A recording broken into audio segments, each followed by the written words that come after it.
दिल का दौरा, हार्ट अटैक, यह बीमारी हर एक घर में है आज भारत देश में। अगर दिल का दौरा किसी को आया भी नहीं है तो बीपी यह बीमारी निश्चित तरीके से आपके घर में है। बीपी यानी ब्लड प्रेशर यानी हार्ट रिलेटेड यह बीमारी हो गई। अगर आपने बीपी या ब्लड आपका चेक नहीं किया, ऐसे ही व्यायाम नहीं करते हो, खान पान का ध्यान नहीं रखते हो, अगर ऐसे ही आरामदायक जीवन चल रहा है तो सावधान हो जाइए, आपको दिल की बीमारी होने ही वाली है। क्योंकि आज नहीं, कल एक 30, 35, 40 साल के बाद यह बीमारी सामने आएगी ही।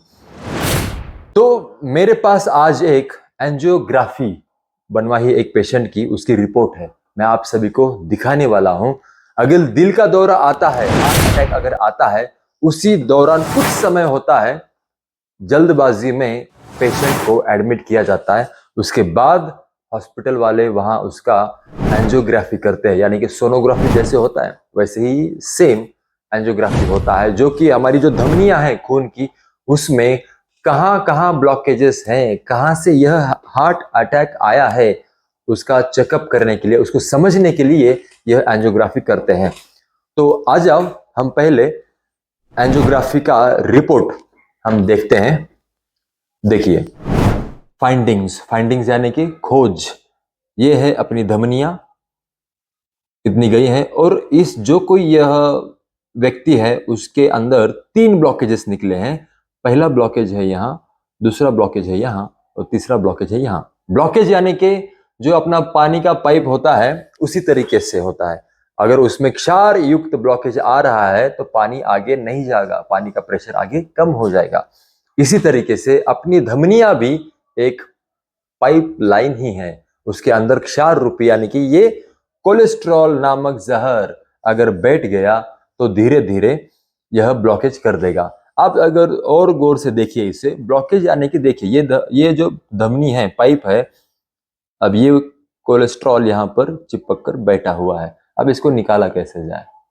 तो यह ऑपरेशन के दौरान जो एक तार होता है उसमें डालते हैं डॉक्टर, और फिर एंजियोप्लास्टी करते हैं, इस ब्लॉकेज को धोकर निकालते हैं 100% वैसे ही जैसे कि हम एक पाइप को धोते हैं। पाइप के अंदर अगर तार डालेंगे, आगे पीछे करेंगे तो क्षार क्या हो जाएगा?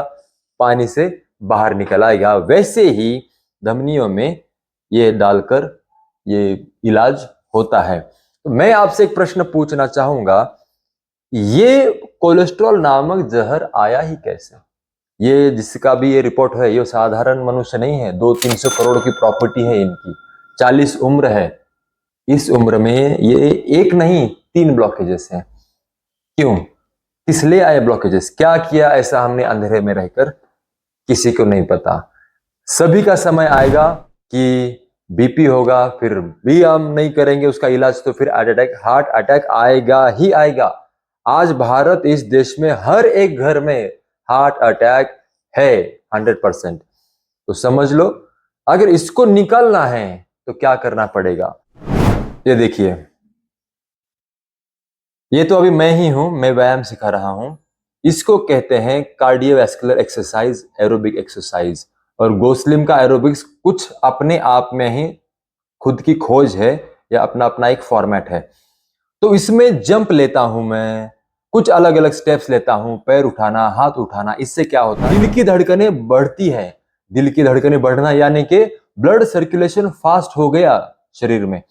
ब्लड सर्कुलेशन फास्ट होने के बाद जहां जहां किसी का 60% ब्लॉकेज है, किसी का 80% ब्लॉक हुआ है, किसी का 10% है, किसी का 20% है, हर किसी को ब्लॉकेजेस यह बीमारी है भारत इस देश में। जो जहां जहां ब्लॉकेजेस हैं, अगर उस धमनियों में, अगर पाइप में पानी का प्रेशर बढ़ाया जाए 2 HP की मोटर लगाकर, तो जहां जहां चिपका हुआ क्षार है वो अपने आप बाहर निकलने लगेगा, धोकर निकलने लगेगा। अगर आपका हृदय आराम शांत है, खून का सर्कुलेशन नहीं हो पा रहा है, तो ब्लॉकेज वो बढ़ता ही जाएगा, बढ़ता ही जाएगा, बढ़ता ही जाएगा, और एक दिन आपका दिल रुक जाएगा। इसके लिए यह जो व्यायाम है, एरोबिक्स, गोस्लिम व्यायाम, यह आपको करना ही होगा। मैं भी करता हूं, मेरे लोगों को भी करवाता हूं, और इन लोगों को मैं कहता हूं कि आप निश्चिंत होकर रहिए, आपको हार्ट की बीमारी होगी ही नहीं। तो ये चीजें हैं। अगर हमें जान लिया है हमने कि ब्लॉकेजेस क्या होता है और इस अगर ब्लॉकेजेस होंगे तो व्यायाम कैसे करना है। अगर आप एंजियोग्राफी करने जाओगे तो हजारों रुपए आपको देने पड़ेंगे, एंजियोप्लास्टी को तो लाखों रुपए देने पड़ेंगे। ये तो पैसे देकर समय दे दिया, पैसे दे दिए, आरोग्य भी नष्ट हो गया।